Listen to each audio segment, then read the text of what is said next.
Let's open our Bibles tonight to Acts chapter 22, verse 1. Acts 22:1. We're going to continue tonight in our studies through the Bible. We're currently in the book of Acts. We try to go from cover to cover, unless we've done a study lately on Wednesday evenings. We'll skip over that, like we'll skip Romans, I'm sure, since we've just finished that. But other than that, we go through the Bible just to give us a good foundation for our faith. God gave us 66 books, so we want to study them all. And Paul is here on his third missionary journey. He's coming back through Jerusalem. He has quite a few pastors in tow from various Gentile fellowships. They were bringing financial help from these churches that Paul had planted to help the poor in Jerusalem. And Paul had some ulterior motives for that as well.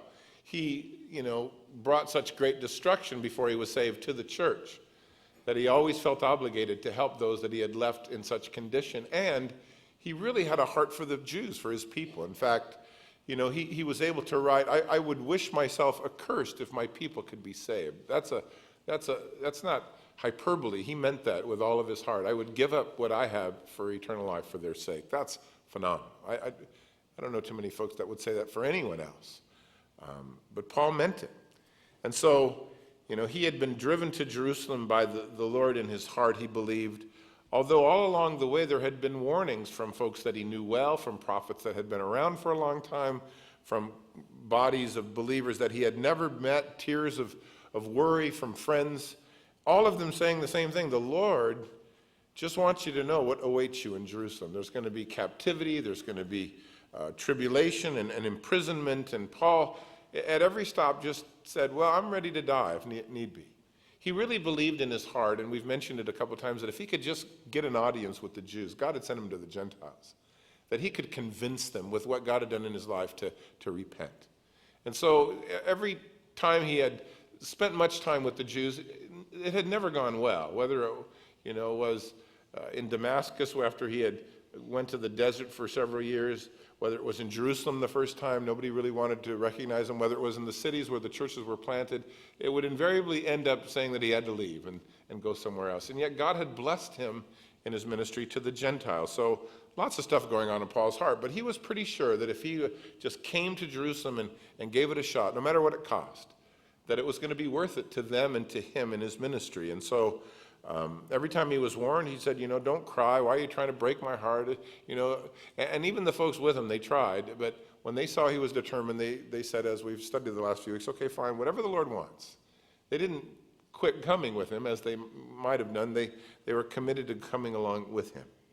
Last week, and if you haven't been with us for Acts, all of the studies are available on DVD. You can go watch them or listen to them on CD. It's a great book of the early church's birth and growth. Well, last time in chapter 21, we went with Paul, who finally made it to Jerusalem, and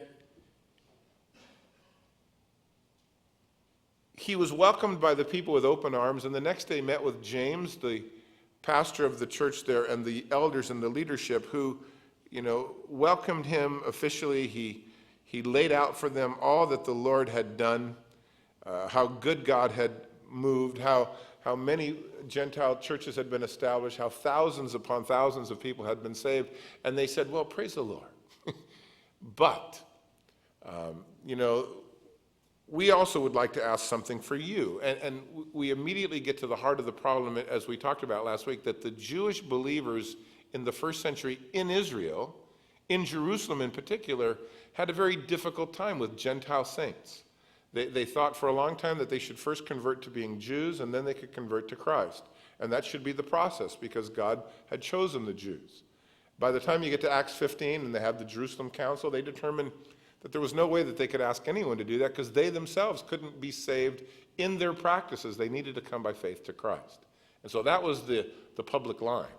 But having said that, the further away from Jerusalem you lived as a Jew, the more Hellenistic you were, a Jew living in a Greek culture, the more open you were to see God's grace move. But in the first century, in downtown Jerusalem, that was a tough deal, and hard for the people to receive. Well, James was certainly the leader of the group there. He was the pastor for many years, and they said to Paul, there's a lot of people who have heard about you, that you're going to these Gentiles and you're teaching them really to forsake the law of Moses. Well, Paul hadn't done that. He just taught them the grace of God. The law of Moses convicted of sin. He told them about the salvation that came through Christ. And he led them without the Jewish customs and practices of old, and it had frustrated some believers in Jerusalem who were very zealous for the law. In fact, when Paul gave his testimony to them and shared with them all that God had done, they said, well, we also are very zealous, but we are zealous for the law. So they greeted him, but then they said to him, there are thousands of Jews here who are believers, but we're zealous for the law. We're not kind of like you, Paul. We love God like you do, but we love him in the proper way. And so they said to Paul, and they gave to Paul some suggestions. They said, they've been informed, these myriads of Jewish believers, that you teach all of the Jews among the Gentiles to forsake the law of Moses. They don't have to circumcise their children. They don't have to walk according to the customs and all. And so when the assembly hears that you're in town, they're going to want to meet with you. What James didn't say is he's been the one that's been propagating this for so many years, and the church there at large. But here's what we'd like you to do. And they said, Paul, there are 4 men here who have taken an oath, and this is almost purification week. It was a Nazirite vow. It lasted for a month usually, but the last week required full-time attendance at the temple. And since this was the Feast of Pentecost, it happened to, coincide with that. And so they told Paul, it would be a good gesture on your part to kind of bridge the gap between us, or at least those legalists, and you, that you're not at all like they've heard. Why don't you pick up these guys' tab for being out of work for a week, help them to buy all of the sacrifices and offerings that they needed to bring, and why don't you be supportive of them and spend the week there with them, and then they'll know that concerning you, what they've been informed about, it's nothing at all. You're just an orderly man who keeps the law. Give them that impression. But, as far as the Gentiles who believe, look, we understand that we've written that, they don't have to observe anything except to stay away from idols and things strangled and sexual fornication. But, hey, these aren't Gentiles we're talking about. These are Jewish believers. You got to meet them halfway. And Paul did what they asked. He agreed to what they had called upon him to do. I suggested to you last week, I think it's the biggest mistake in ministry that he made. Because compromise is never the answer. And if you go back to chapter 21 and you look at what came of it, you'll realize that the Lord certainly didn't bless it. But Paul would do anything for anyone to see if they might come. And Paul joins these 4 men in their vows, pays their expenses, spends a week with them in the temple. Now, there's nothing wrong with the Nazirite vow. Paul had made one himself as a good Jewish believer back on his second missionary journey in chapter 18. But that was simply a relationship between he and the Lord. This is an action whereby Paul is doing something to send a message to others that he really doesn't mean. Because he knew that these things were just bondage. And he knew that it didn't need to be this way any longer. And he didn't ever teach these things.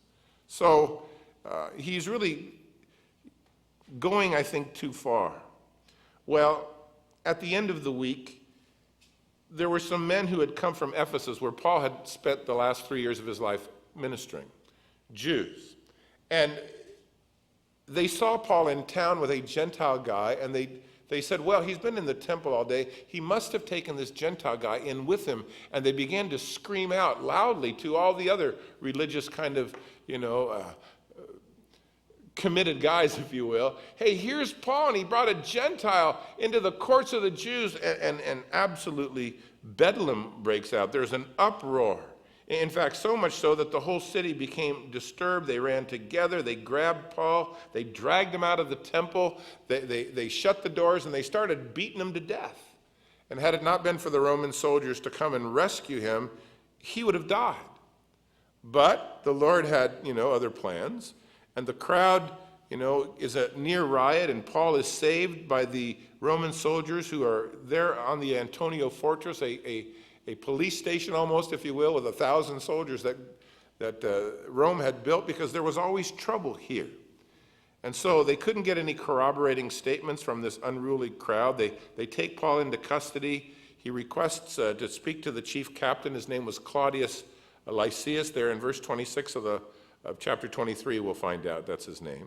And he asks if he can speak to the crowd. Do you mind if I have a word with the crowd?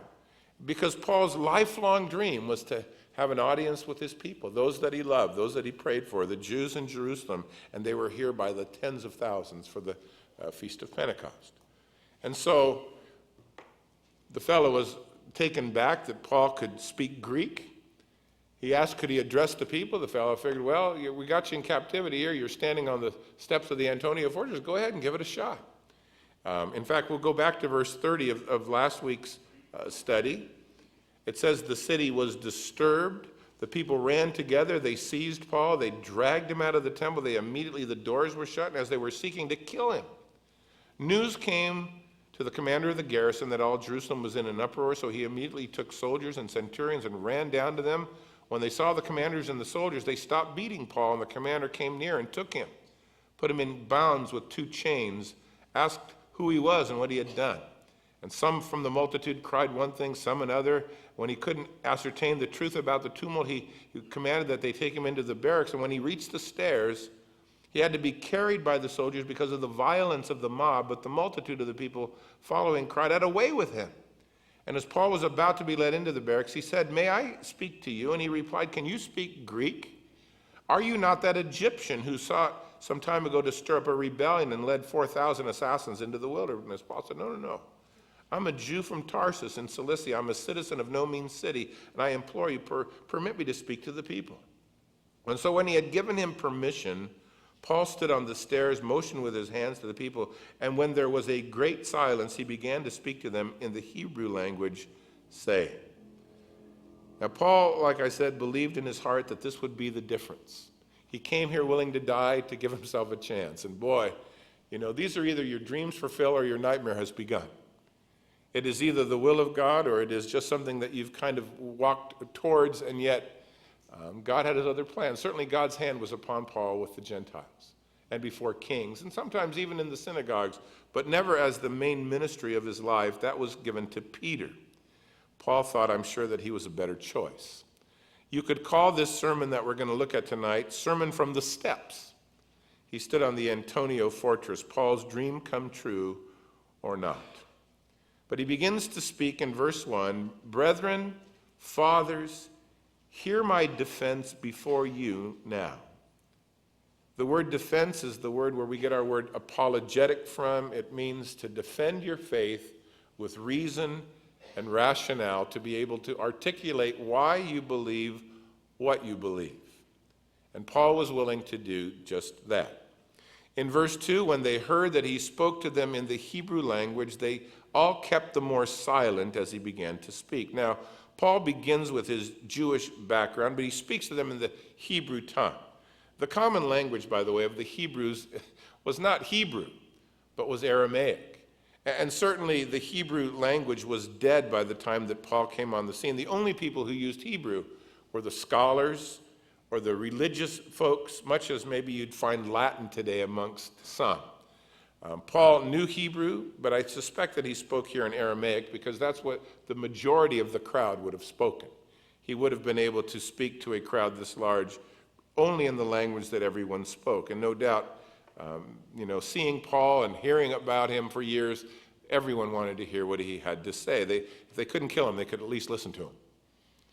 Now they had been stirred up, but now they had quieted down. So Paul's defense begins with the words, I am indeed a Jew. I was born in Tarsus of Cilicia. I was brought up in this city at the feet of Gamaliel, and I was taught according to the strictness of our father's law, and was zealous towards God as you all are today. Now, I'll point out to you just early on that Paul's defense before this crowd was not to give a sermon on Old Testament prophecy, which he would have been real good at.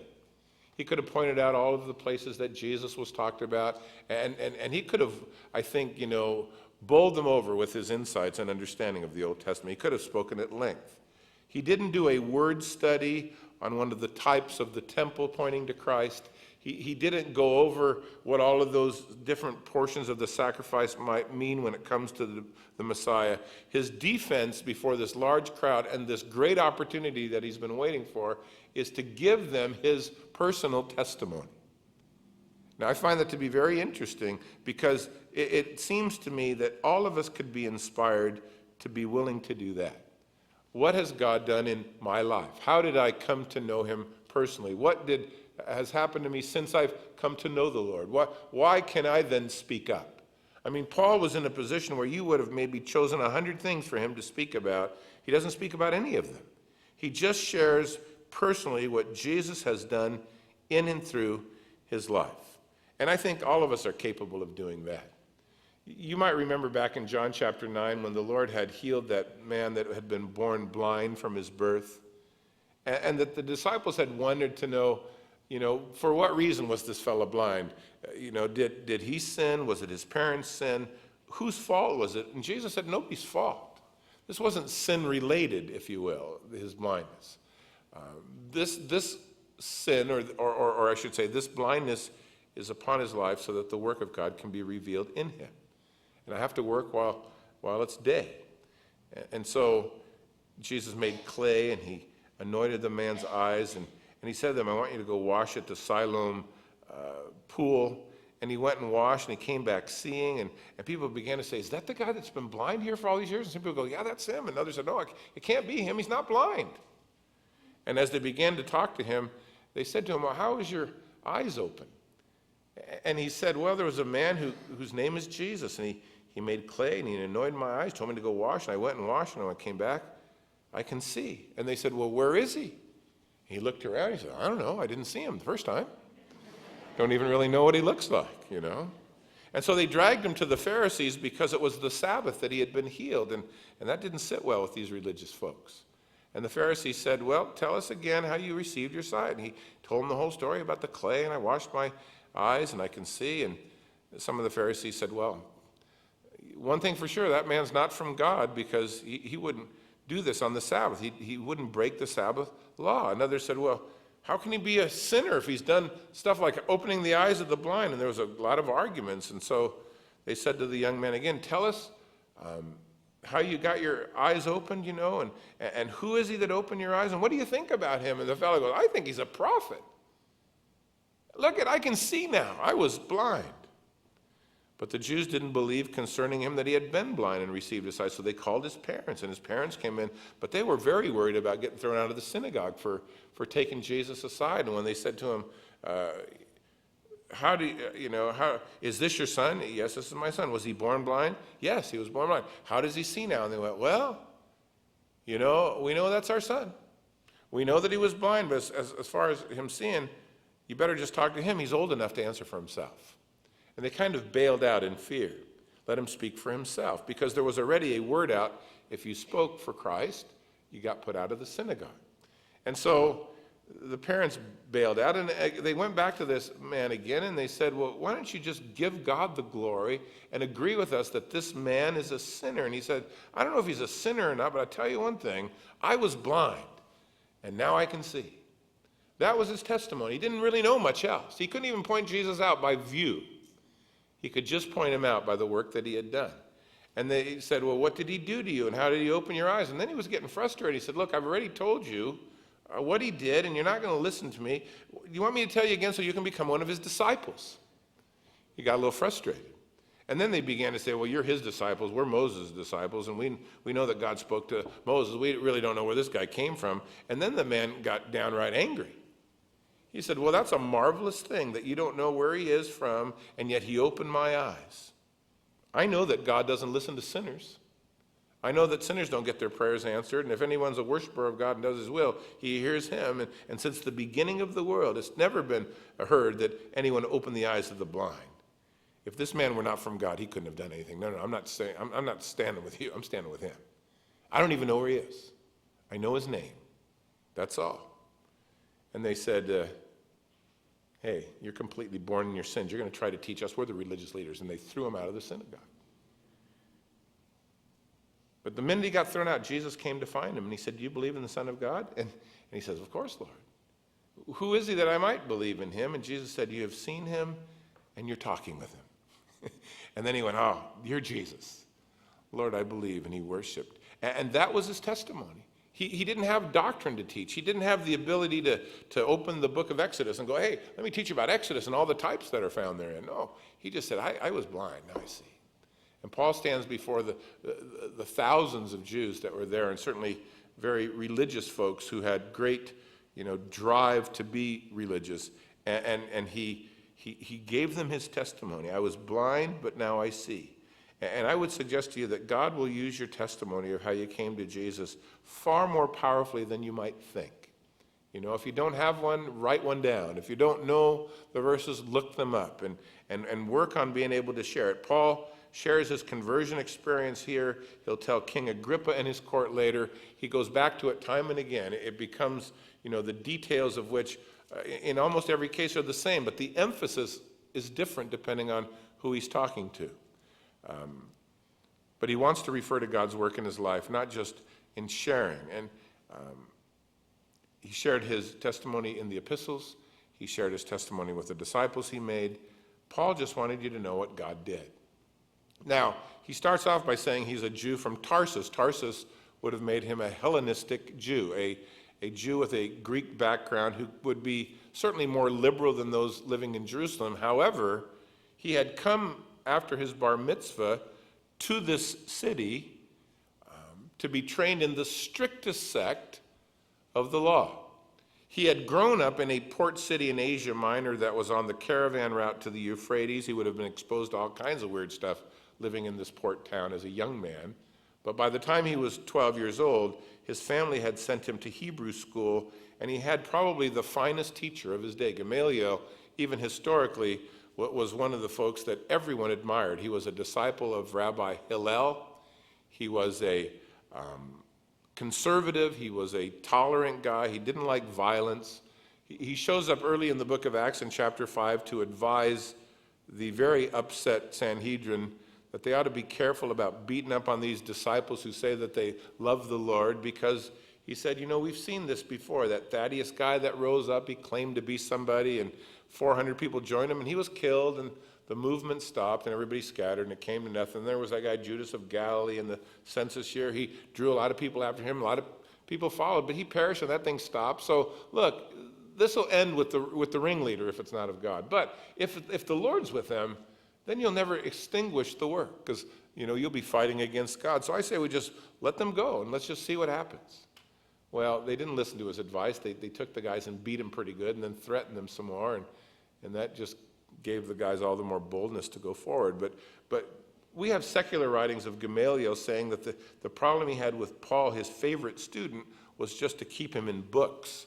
He said he was a tremendous scholar, voracious reader. I just have a hard time getting enough books on hand for him to keep him busy. And that's where Paul had taught. Now, Paul was a smart man. I think if you read the epistles that he wrote, he didn't just have a good working knowledge of God's word and of God's ways. He was good with culture and languages and customs and history. And so Paul begins by saying, I'm Jewish. My background from birth was Hellenistic, but my training was absolutely as structured as it could be, and I had a tremendous zeal for God as I see in you. I remember how I felt. I know how you feel. I know what this does to your heart. And Paul wrote to the Romans of the Jewish zeal in chapter 10, and he said, I bear them witness, they have a zeal for God, but they don't have it according to knowledge. And so Paul understood that there was this religious fervor, but there wasn't yet the freedom of Christ in many. And he mentions that to the Romans, that it was misdirected zeal. A lot of people still like that. You really think God will love you more if you blow yourself up and kill folks who don't believe like you do? That's misdirected zeal. It's zeal. It's hard to argue that zeal. It's hard to find people with more zeal than the willingness to die. But if it's misdirected, what good is it? I have been there, man. That's what Paul says here. I've been there. I know how you're feeling. In fact, I was worse. He says in verse 4, I persecuted this way to the death. I bound and delivered into prison both men and women, as the high priest will bear me witness, and the council of the elders, from whom I received letters to the brethren, and went to Damascus to bring in chains even those who were there to Jerusalem, so they could be punished. I was so zealous that I actually persecuted them, and the word diako means to hunt them down. Paul was not just willing to grab you off the street if he saw you. He was willing to follow you around till he found you. He drove away and made to suffer and put to death those who claimed to be of the way. Jesus said he was the way It became the Christian lifestyle title from those who didn't believe. They are those of the way. Paul rounded up Christians with extradition papers signed by the high priest, all in his zeal for the Lord. He was an official agent for the Sanhedrin to eliminate believers. He was appointed by them. He was fully approved by them. He was good at what he did. He killed Christians so that he might fulfill the law. And he says to the people, I know you guys would have killed me if I would have been rescued. I've been where you're at. He fully understood. Ask the high priest, speak to the elders. They'll tell you of my commitment to the cause of Judaism and the teachings of my youth. But Paul had been changed. God had opened Paul's eyes. He had been shown the error of his ways. And when the Lord visited him and his eyes were opened, Paul became a different man. So Paul now turns to what happened to him when the Lord met him, or when he met the Lord. And by the way, just as a side note for you who like to give your testimony and spend a long time talking about your sinful old way of life, and only a short time on what the Lord did since then, Paul spends 2 verses on his old life. He just says, I was an idiot. Let me show you what God did. He didn't expound, and then I hear testimonies sometimes, guys, 45 minutes of how horrible they were, and they go, and then the Lord saved me, thank you very much. Really? That's why you want to put the emphasis on the sin. Paul didn't. 2 verses. And he immediately went to his salvation, his conversion. Verse 6, now it happened as I was journeying and came near Damascus about noon, suddenly a great light from heaven shone round about me. At high noon, as I neared Damascus for another round of Christian ethnic cleansing, an even greater light than the noonday sun invaded my life. God stopped me, and he stepped in, divine intervention, a great light. And I fell to the ground, verse 7, and I heard a voice saying to me, Saul, Saul, why are you persecuting me? And I answered, who are you, Lord? And he said to me, I am Jesus of Nazareth, whom you are persecuting. Now, for the rest of his life, Paul would know Jesus in this manner. This is the Lord from heaven. That's how Paul always talked about Jesus. Unlike the other apostles, Paul did not know the Lord meek and mild and humble and lowly, tired at night, sleepy on the rocking boat, in the flesh. Paul had no experience with Jesus like that. He just knew the Lord from heaven who put him on his wallet, who invaded his life on the way to murder some more Christians, who shine brighter than the noonday sun. Who are you, Lord? I'm Jesus, whom you're persecuting. That's how Paul met and how Paul remembered the Lord. In fact, he writes in 2 Corinthians chapter 5, we are confident knowing that while we are at home in the body, we're absent from the Lord. And then in verse 16, he says, I have not known the Lord after the flesh, though we have known him like that. The others had, he hadn't. I don't know him like that. I just know him as Jesus, the Lord from heaven. That's kind of how we know him, right?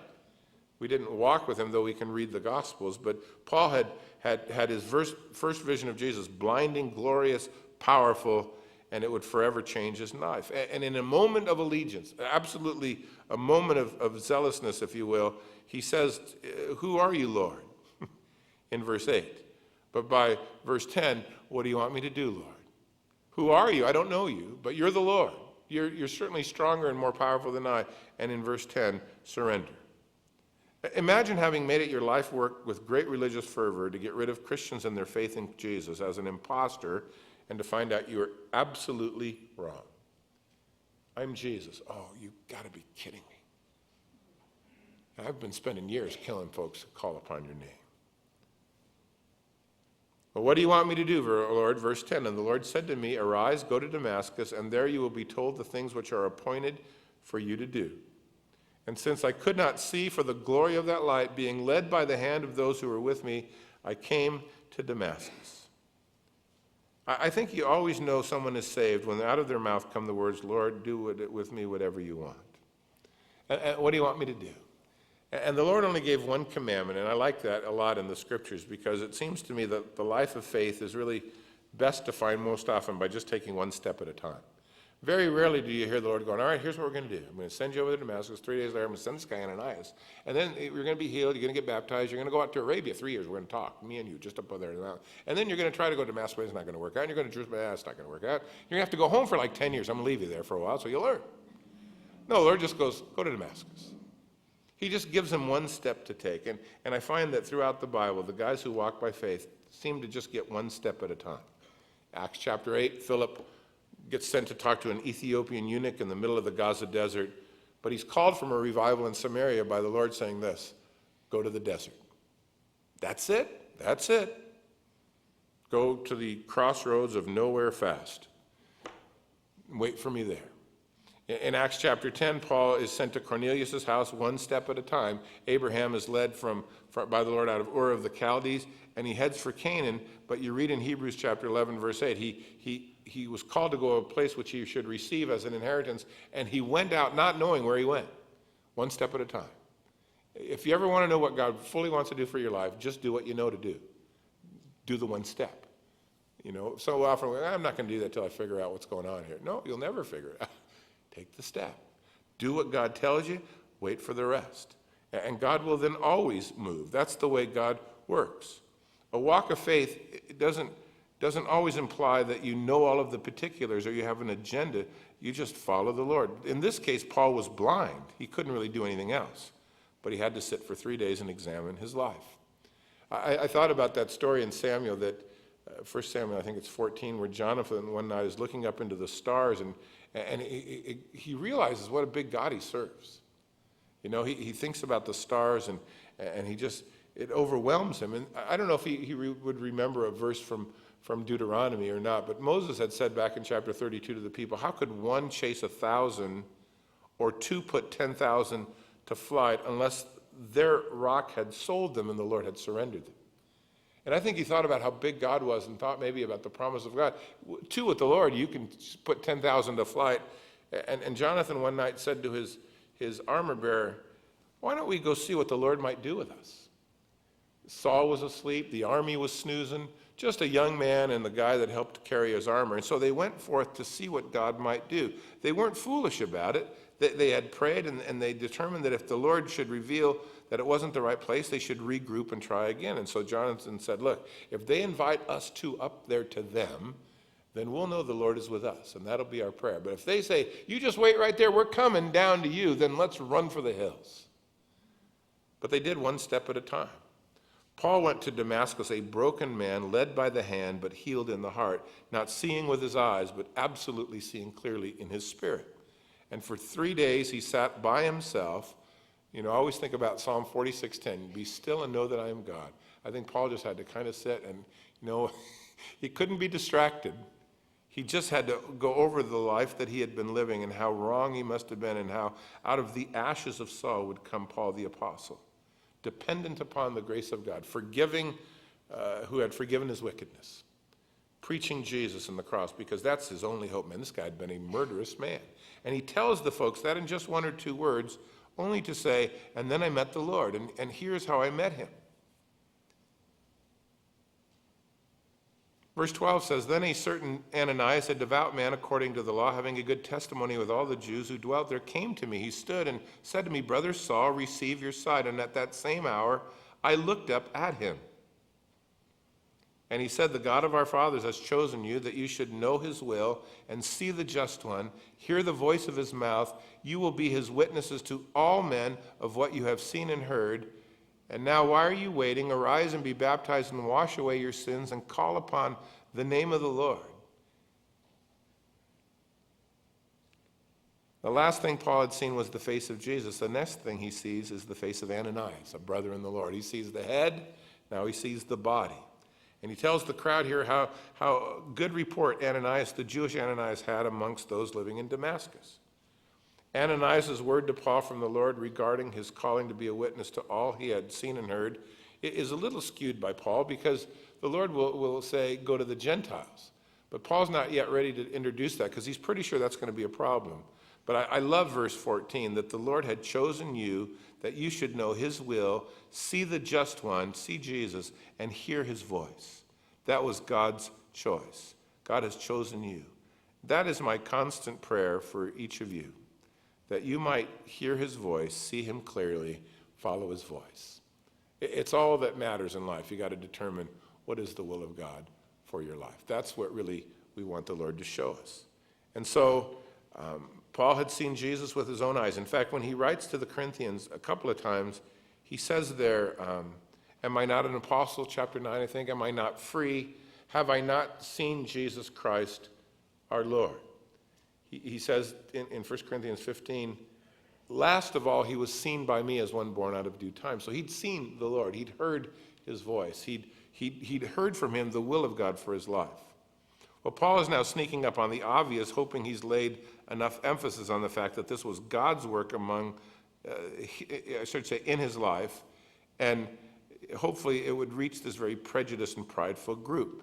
So verse 16, the Lord had me be baptized. I outwardly identified with Jesus and his death for my sins, which is what cleansing is all about. Paul doesn't even mention or quickly skips over the 3 years that he spent in the Arabian desert. Doesn't tell them about the disastrous time afterwards when he came into Damascus to try to go to the synagogue and preach, and people threatened to kill him, and they let him down a wall at night in a basket, and the Lord told him to go to the Gentiles and then kings and then Israel. Paul's point, of course, was that God's choosing, that's what he's following. It was the Lord's will, not even his own, really. But he says in verse 17, now it happened when I returned to Jerusalem. I was praying in the temple. I was in a trance. And I saw him saying to me, make haste, get out of Jerusalem quickly. They will not receive your testimony concerning me. And I said, Lord, they know that in every synagogue I imprisoned and beat those who believed on you. And when the blood of your martyr Stephen was shed, I also was standing by consenting to his death and guarding the clothes of those who were killing him. And he said to me, you depart, for I will send you far from here to the Gentiles. Now the Lord told Paul there as in Jerusalem, they're not going to listen to you, Paul. Paul responded with an argument, yes, they will. They know how zealous I've been, how far I was willing to go. Lord, I'm the perfect guy to reach this people. I've got talent and skill and language and culture and background and understanding. Come on now. You got to send me to the Jews. That was his argument with the Lord after 3 years in the desert. He went to Jerusalem. Nobody would hardly beat with him except Peter and Barnabas and a couple of others. But Paul makes the same mistake in his assessment of his position with the Jews as oftentimes we make when we try to determine what God wants us to do. And that is, deep down in my heart, even though I won't say it out loud, I think I know better than God what's good for me. And Lord, you just don't know what is up. I think Paul looked at his resources and determined that he could do a better job. Now, to go back to what we haven't read recently, but we did when Paul was saved, Paul left Jerusalem. He left Jerusalem because there were plots to kill him. The church helped get him on a boat back home to Tarsus. He would spend the next 10 years in absolute obscurity. Nobody would call for him. He wouldn't be of use to anyone, though he had gotten saved in a miraculous way. God would eventually send for him by the hands of Barnabas, who was in Antioch of Syria, teaching and seeing God move greatly in the church. And Barnabas said, I'm not a teacher. I can't do this anymore. What should I do? And the Lord said, you should go get Saul. And he went north to Tarsus, found Saul, brought him back, and Saul became the pastor of the church with Barnabas, and it would be from that church that he would make all of these missionary journeys amongst the Gentiles. Yet Paul had never lost the notion that if he could just talk with these folks, he could reach them. It's amazing how fantasies, though, can fall apart before your eyes. Because notice in verse 21, he even said, hey, look, it's not my choice. The Lord met me and told me to go. It's God's calling. I even argued with them. They know my character, and I was supportive, and, I can do it. No, you depart from here, the Lord said. So Paul had laid it all out for him, and they were as quiet as could be until verse 21, he used the word Gentile. And that drove the crowd absolutely nuts. In fact, verse 2 says they listened to him until this one word, Gentile. And then they raised their voices and said, away with such a fellow from the earth, he is not fit to live. And they cried out and they tore their clothes and they threw dust into the air. Quite a sensible response. Just the thought that God would save a Gentile was horrifying to them. To think that he would save them without them first becoming Jews meant that they were equal with them, and to them that was blasphemy. We're closer to God than they are, and they go berserk. They call for Paul's death. They tear their clothes. It's a sad story to me. It's a pathetic story in the sense that Paul was standing with the dream he had always had, and this is the response. God had greatly blessed him when he ministered to the Gentiles, yet he wanted to reach his own people. I'll bet this just left him heartbroken. I don't know how often over the last 25 years Paul had said, Lord, just give me one chance. Let me just see what I can do there. Well, he got his chance, but he learned that the calling of God, was God's choosing, not our own. I've always thought that so much in ministry, too, that our best efforts and our specific qualifications can do nothing to accomplish the spiritual work. People say to me, oh, I wish so-and-so would get saved because they play music so beautifully and God could just use them so much. And I'm thinking, really?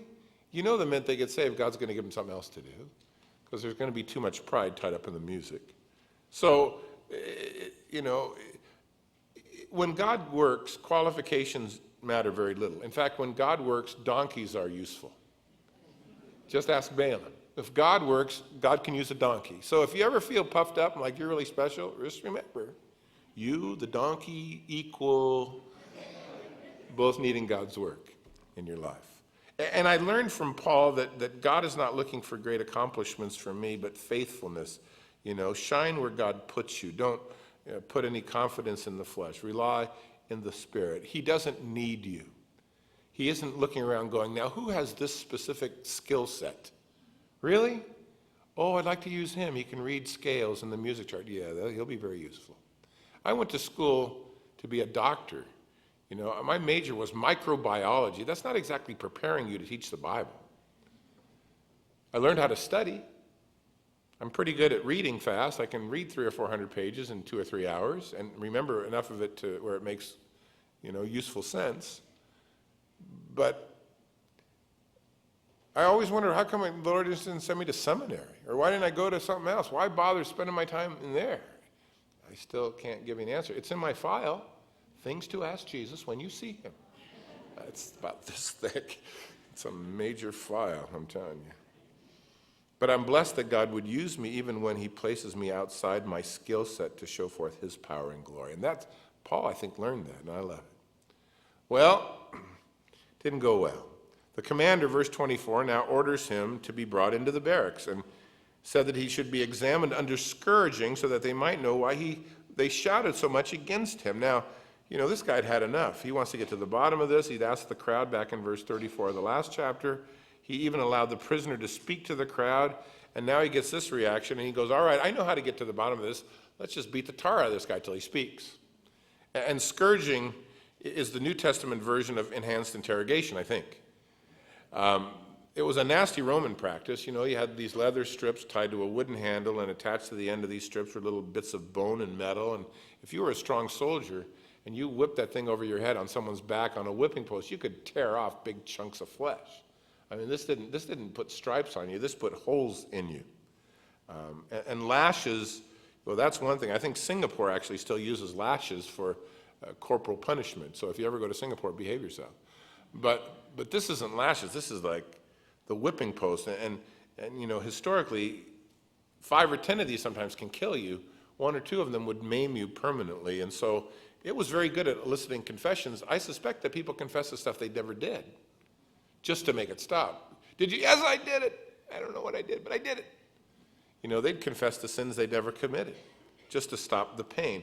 But it gives you a great insight into the Isaiah 53:7 passage where it says, as a sheep before her shears was dumb, so the Lord opened not his mouth. Confess, and Lord, what did he have to confess to? He loves us, and he came to die for our sins.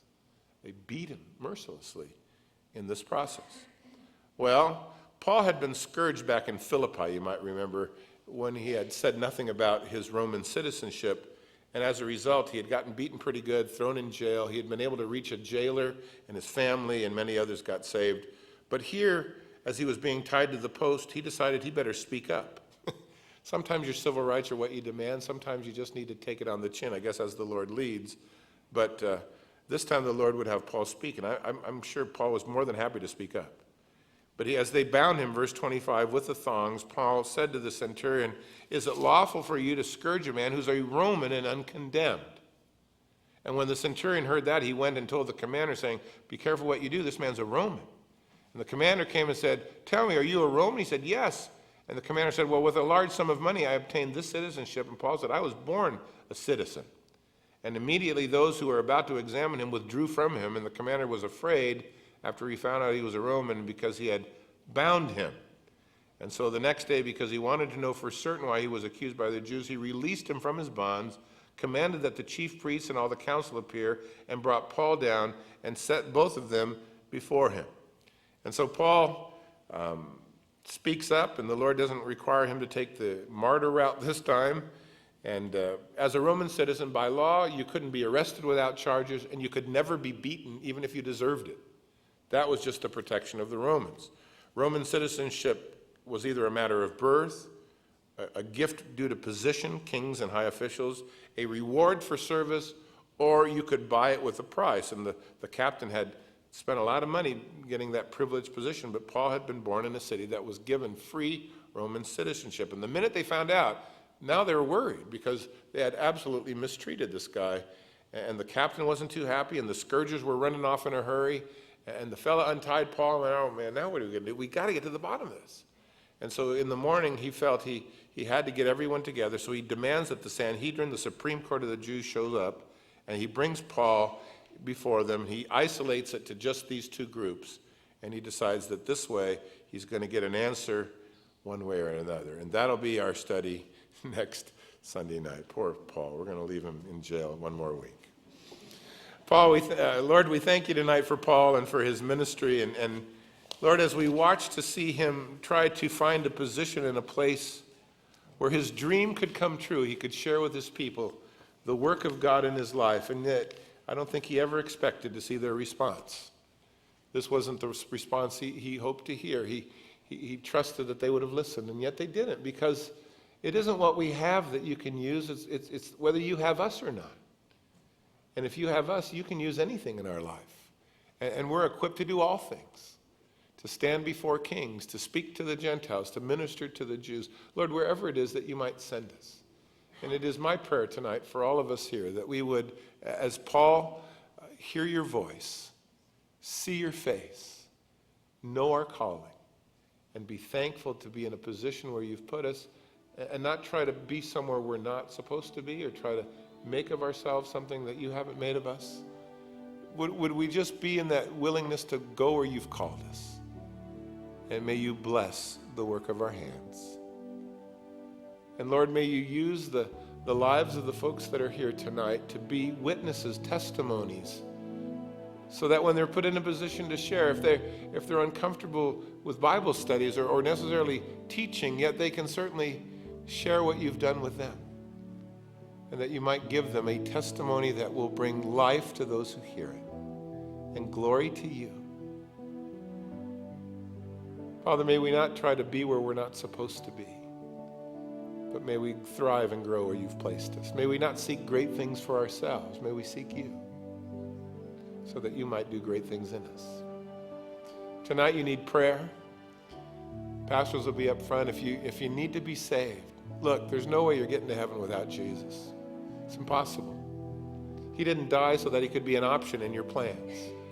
He died so that you would have hope and a way, the way of life.